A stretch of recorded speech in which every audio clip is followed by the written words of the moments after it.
মাঝে মাঝে ভাবি, জীবনটা যদি উপন্যাসের মতো হতো তাহলে নিজের মতো গুছিয়ে নেওয়া যেত, কিছু দুঃখ মুছে দেয়া যেত।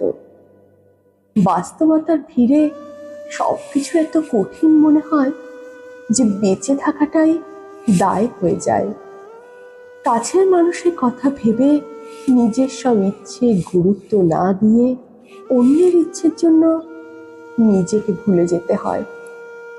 মাঝে মাঝে মনে হয় আমি কেবল একটি যান্ত্রিক রোবট, শুধু অন্যের চাহিদা মেটানোর জন্যই আমার সৃষ্টি হয়েছে।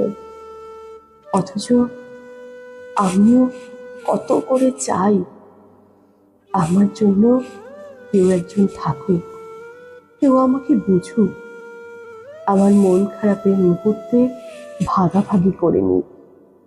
অথচ এই ব্যস্ত শহরে কেউ নেই, কেউ নেই যে আমাকে বুঝবে, যে আমাকে আমার মন খারাপের মুহূর্ত ভাগাভাগি করে নেবে। কেউ নেই আমাকে বোঝার মতো, এই ব্যস্ত শহরে কেউ নেই।